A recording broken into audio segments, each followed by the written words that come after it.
मैं अपने बयान पे भी नहीं पलटी, क्योंकि मैं चाहती थी कि इस मामले में इनको सज़ा हो। ये दोषी हैं, इनको बाहर आके समाज के लोगों को दिखाना चाहती थी कि कैसे करनाल में, पूरे करनाल की जनता को ये कैसे गुमराह कर रहे हैं, टीचर्स के साथ कैसे करते हैं, कैसे परेशानी मैंने झेली है। उसके बावजूद भी मुझे इन्होंने जैसे फंसा दिया। अब मैं बिल्कुल चुप नहीं बैठना चाहती। मेरे से थाने के अंदर और मेरे हस्बैंड से इन्होंने इतने कागज़ों पे साइन कराए, धक्के से हर चीज़ पे इन्होंने मार पिटाई करके, हमारी हरासमेंट करके, टॉर्चर करके हमें दुखी इतने ज़्यादा किया कि मैं बता नहीं सकती आप लोगों को। कि मेरा मेडिकल हुआ पड़ा है, आप मेडिकल देख सकते हैं कि कैसे इन्होंने मेरे को गंभीर चोटें मारी हैं।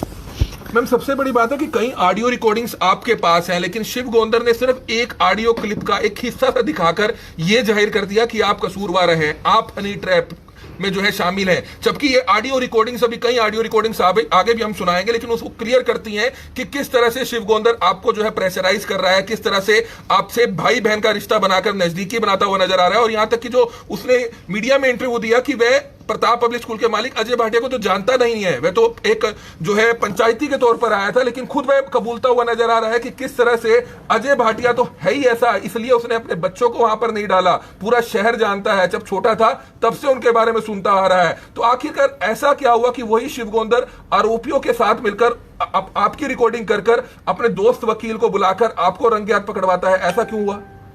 सर, जब मुझे इस पूरे मामले में जब इतना प्रेशर आया, जब मेरे पास 164 के दोबारा बयान हुए, उसके बाद भी वो हमारे घर आता है और हमारे को कहता है कि आपका मैं बैठा हूँ, कुछ नहीं हो सकता।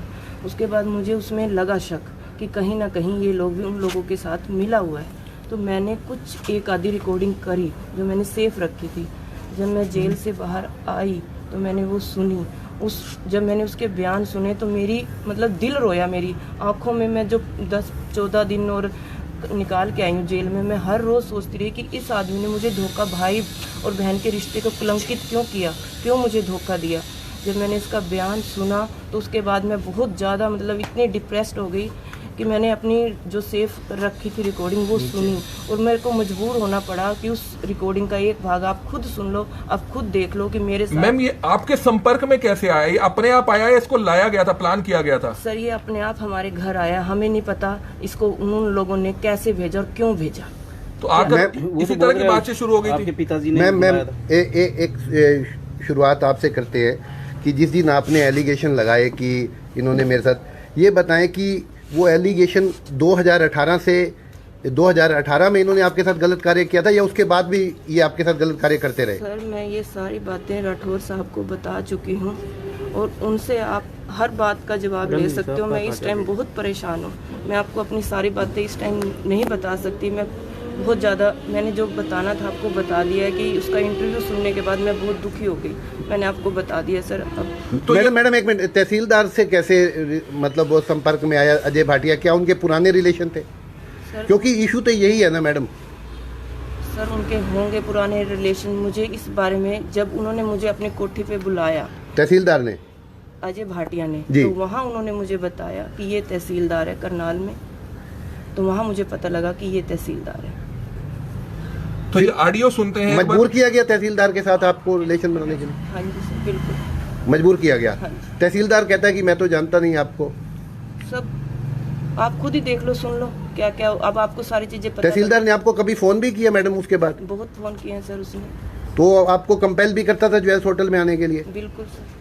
अच्छा मैडम, एक बात बताएं कि अब जो ये शिव कुमार गोंदर का जो पूरा का पूरा मामला सामने आया है, वो कह रहे हैं कि आप पैसे की डिमांड कर रही थी, तो इसके बारे में आप बताएं कि क्या कहना चाहते हैं, कितनी सच्चाई है इस पूरे में? मैंने सर कोई डिमांड नहीं की पैसे की, ना मैंने पैसे लिए, ना मैंने मांगे, ना मैं चाहती थी। मैं सिर्फ न्याय चाहती थी इस मामले में और मुझे न्याय ही चाहिए। मैडम, आप उस दिन जिस दिन आपके साथ ये हनी ट्रैप का मामला पुलिस ने दिखाया, आप किसके कहने पे करनाल आए थे? सर, मैंने सारी बातें नहीं, किसी ने बुलाया था आपको? बिल्कुल सर, संजीव मंगलोरा ने हमें बुलाया कि आपको 1-2 मिनट के लिए आना पड़ेगा, हम आपसे सिर्फ बात करना चाहते हैं। हमने उनको मना कर दिया था कि हम नहीं आएंगे। उन्होंने इतना पॉलिटिकल प्रेशर डाल दिया मेरे हस्बैंड पर भी, मेरे पर भी। हम अपने बच्चे को साथ लेके आए कि हमने सिर्फ 2 मिनट, आपसे सिर्फ 2 मिनट बात करनी है, और आप देख सकते हो कि कैसे ट्रैप करके मुझे फंसा के। तो मैम, संजीव मंगलोरा का इसमें क्या रोल था? पहले से वो आपके कांटेक्ट में थे, उसी दिन आए थे जिस दिन आपको बुलाया गया करनाल? वो शिव गोंदर के साथ ही आया 1-2 बार हमारे घर। वो तो कहते हैं जानते नहीं है वो तो उनको मंगलोरा को एडवोकेट के आप नाते शिव सिर्फ गोंदर से पूछो। नहीं, वो कह रहे हैं कि जानते हैं शिव मंगलोरा को, वो जानते हैं, उन्होंने उसको बुलाया था शिव उन्होंने मंगलोरा धक्के को। से सब काम धक्के से कराया। अपने आप उगलेंगे सर, अपने आप उगलेंगे, आपको खुद बताएंगे। एफिडेविट जबरदस्ती लिए गए आपसे? बिल्कुल जबरदस्ती, सारे हर काम जबरदस्ती, हर कागजों की जबरदस्ती, माफीनामा जबरदस्ती, हर चीज जबरदस्ती ली उन्होंने। अच्छा बहन जी, एक दो एप्लीकेशन दी आपने सिविल लाइन में। पहली जो दरखास्त दी थी उसमें नाम नहीं था कहीं इस तरह का। सर सारी बातें आपको बता चुकी हूँ और बाकी बाबूजी राठौर साहब आपको बता देंगे। मैं सिर्फ आपसे और समाज से, मीडिया का, सबका धन्यवाद करती हूँ कि जैसा मेरा साथ आपने अब तक दिया है, करनाल की जनता ने, भगवान ने और मैजिस्ट्रेट साहब ने मेरे साथ जो न्याय किया है, उन सब का मैं धन्यवाद करती हूँ। और आप लोगों का बार बार धन्यवाद करती हूँ, समाज के लोगों का। मुझे आगे भी ऐसे साथ दें और मेरे इस कार्य में सहयोग करें कि ये गलत लोग समाज के सामने आएँ और समाज के लोगों को पता लगे इनका कि ये कैसे। मैडम, क्या ये अजय भाटिया के और भी जो स्कूल के टीचर है उनके साथ भी इस तरह से रिलेशन बनाता है? Sir please. तो ये आप देख सकते हैं, हम आपको एक रिकॉर्डिंग सुनाना चाहेंगे, रिकॉर्डिंग ध्यान से सुनिए। वो साल पुलिस को करने आपका केस हो गया, फिर बाद में मैं उत्तर जा हुआ आ गया और मैंने वो भी उस दोनों गाड़ी दी। उस गाड़ी गया तो उसने बताया मना, उस पर प्रूफ नहीं है इस बात का, मार पे भी गाड़ी दी है नहीं, यू है मामला इसमें। भाई गाड़ी तो दी है भाई, मैंने पता है, प्रूफ नहीं है, मैं मानूं इस बात का।